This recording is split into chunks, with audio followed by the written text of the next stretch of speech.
I kind of would like to say I'm following on from Natalie, but I'm not really. But I think there is a shared theme that will become quite clear as I speak, and it also fits very well, I think, under the heading of reimagined communities. So one of the core questions that underpins this research project is the question of memory.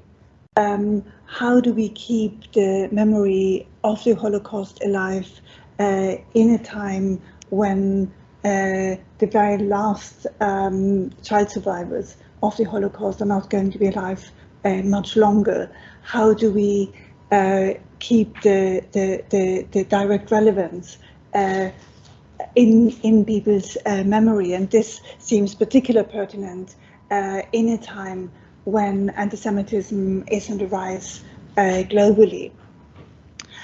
The project I quickly or briefly want to introduce is a project that arises from what I would call teaching-inspired research. So at the university we often speak about research-inspired teaching, but it's also very rewarding when we engage in teaching activities with our students and learn new things that inspire our research projects. And this goes back to probably my first visit with a group of students who take the level 5 module Judaism to the Senate and District Reform Synagogue in Ramsgate, and this involves taking the students along to a Friday evening service, then having a cup of tea with the community, and being shown the Torah scroll, which you can see on the picture here.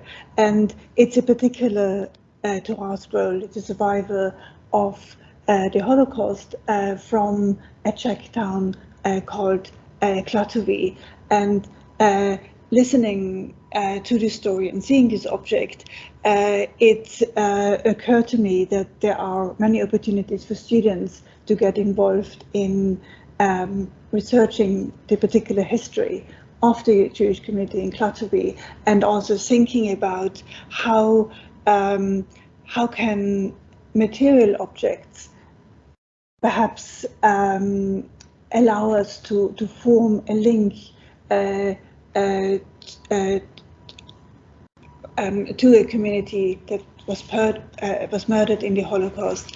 And you know, the question that arises from this. So we have been involved in various ways along these lines with student participation, for example, with a very good research assistant a few years ago, and our most recent collaboration in the context of one of the university's participatory research projects involved working with a researcher from the community in finding out more about the individual members of Klatovy.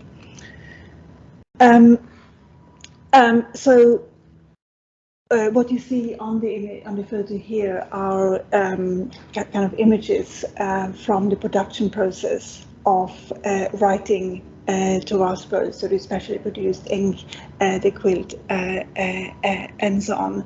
So what we were interested in is what can we find out about the history of the Jews in Klatovy, and in particular about the scroll coming from Klatovy that is used in Ramsgate.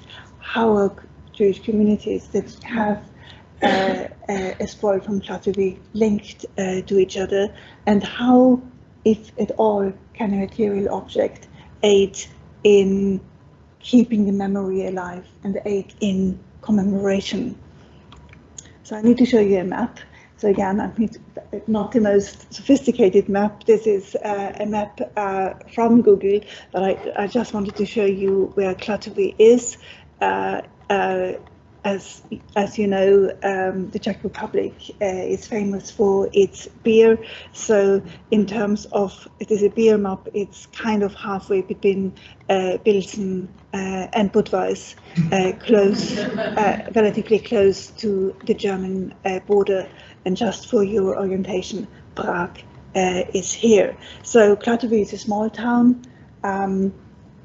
About 10 years ago, it had about 23,000 inhabitants, medieval origins, with an occasional Jewish presence throughout the early modern period, but growing in terms of Jewish population from the later 19th century onwards, when due to industrialization, Klatovy became more prosperous and offered more employment opportunities also for Jewish communities for Jewish people in the late 19th century and early 20th century. In 1930, we know there were 344 Jewish people living in Klatovy, which was a modest percentage of the overall population. As you know, with the annexation of Czechoslovakia, the Jewish population of then Czechoslovakia came under German control, and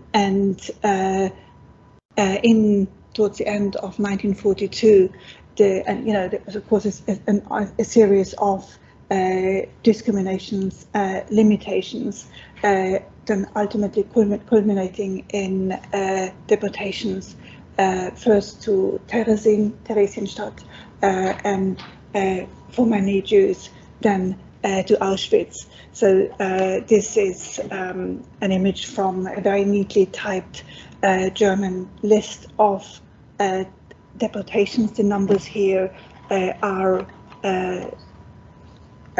human beings counted.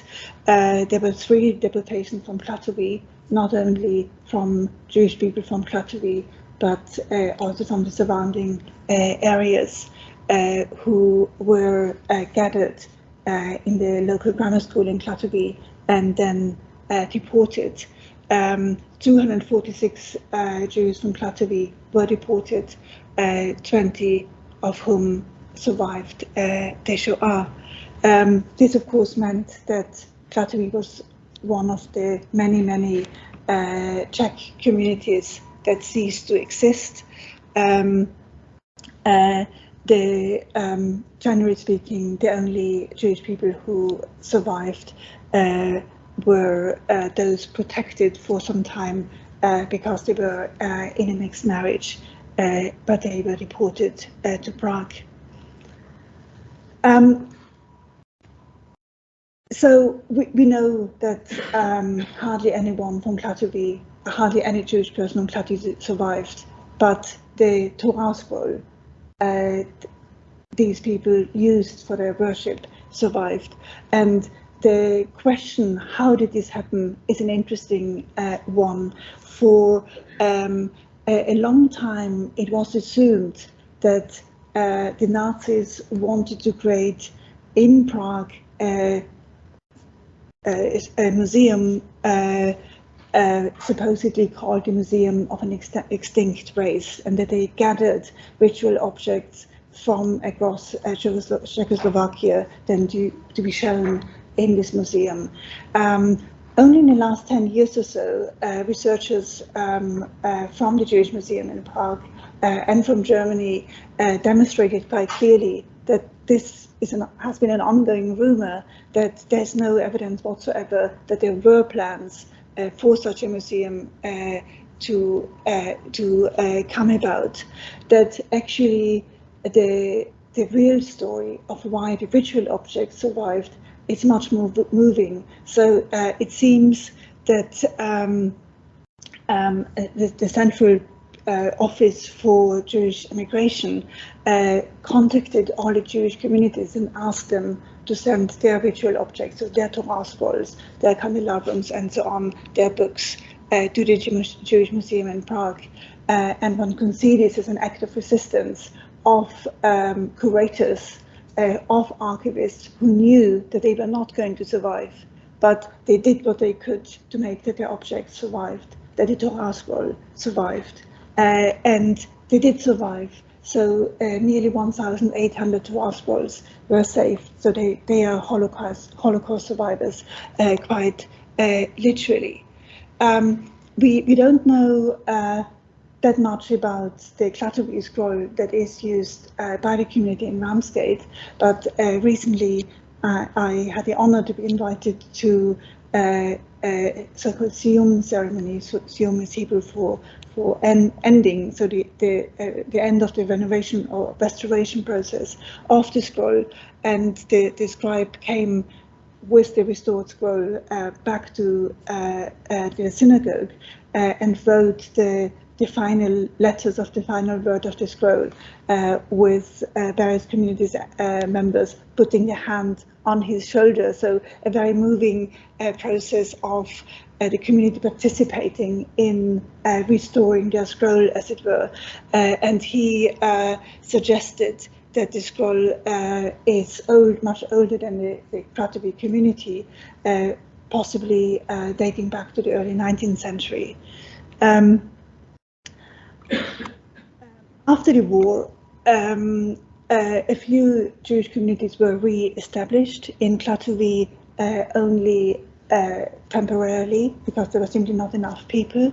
They were provided from this collection with ritual artifacts, but this large amount of Torah scrolls simply couldn't be cared for by the surviving Jewish community. And as you know, Czech history is complex after the war. With the communist coup in 1948, the Jewish community was also, taken over and so on.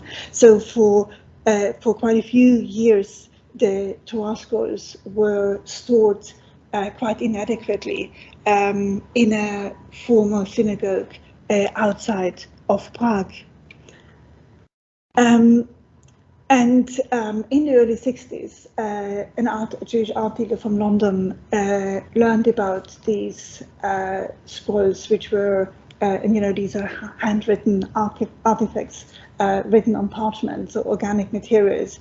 They were not in a good shape, but to cut a long story short, they were brought to London, and the Memorial Scrolls Trust was set up to restore these synagogues, and then to give them out on loan to Jewish communities all over the world, particularly to communities who wouldn't otherwise be able to afford a scroll. This letter here, we can't see it, but this is a letter from David Mirsky from the community in Ramsgate, writing to the Torah scroll and asking for a loan. And this is how the Clatterby, or a scroll from Clatterby, came to Ramsgate. So that's where East Kent meets a small town in the Czech Republic. Another map. All these dots, these are all Jewish communities, two in the UK, the rest in the US, who do have a scroll from Clatterby. So one could see them all connected via Clatterby in powerful ways.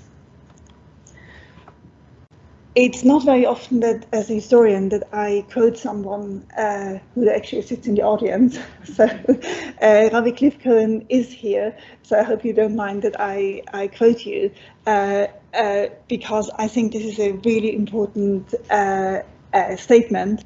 Cliff talks very movingly about the memory work that the community in Ramsgate takes on to remember the Jewish community in Klatovy via their link with this role, because there's no one else to remember them. So the role of which the community in Ramsgate is a custodian also means that they become bearers of witness to a destroyed community, and that's the Torah's role, survive the Holocaust. It also comes to symbolize the survival of the continuation of the Jewish tradition, which is symbolized in this role. And I find the work by the American scholar Marianne Hirsch really interesting, to think about memory of the Holocaust, particularly of people who haven't experienced these events themselves, but who, in her case, her parents are Holocaust survivors, and she writes about how she grew up with their memories, with their photos, with their trauma, and she this caused her to think about how experiences are transmitted to the next generation. And she coined the term post-memory to think about the creative and in the investment, the creative work and the investment that generations born after the Shoah can do in commemorating the Holocaust. So she speaks about experiences transmitted so deeply and so effectively that they can seem to constitute memories in their own right. And I don't have time, and I'm already overrunning. I don't have time to speak very much about this, but what I find interesting for this particular case study is, what does the Jewish community do in actively investing in this memory work, in creating a link, in keeping the memory alive, because no one else is there to remember them. And I wanted to show you an image of this memorial tree, which stands at the back of the synagogue. It's created by an artist related to the community, and individual members of the community inscribed the name of the Klatovy victims individually on the leaves of this tree. And when the community comes together and worship, when the community uses the Klatovy scroll, the memory of the Klatovy community is with them, because you face this tree while you gather in worship. About a year ago,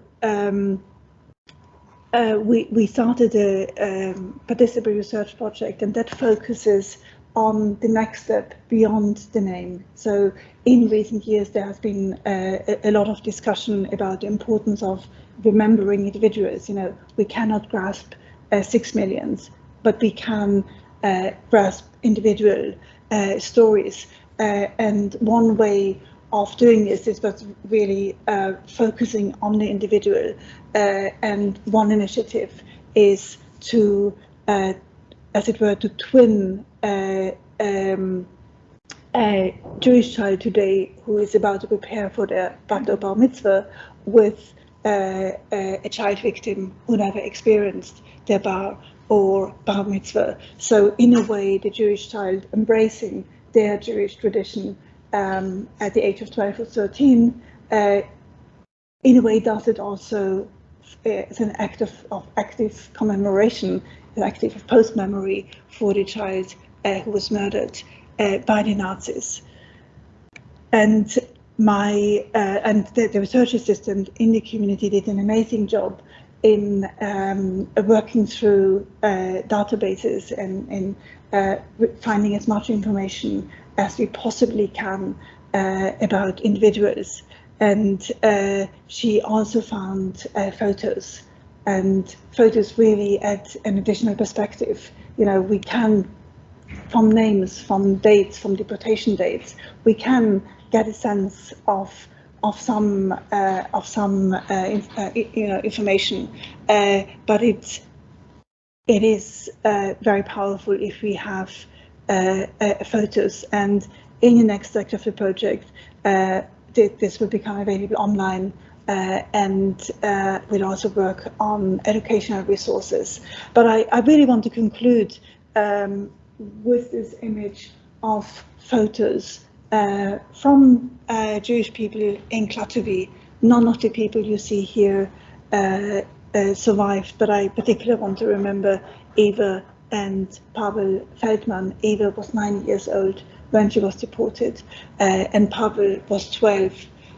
He did not live long enough to experience his bar mitzvah. You see the image here. They're both wearing the Star of David on this image.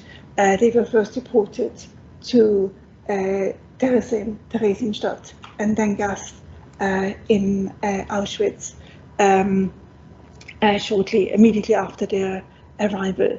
And if our project has one aim, then it's really that we remember that Pavel and Eva Feldman lived, and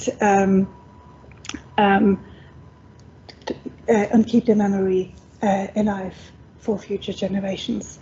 Thank you.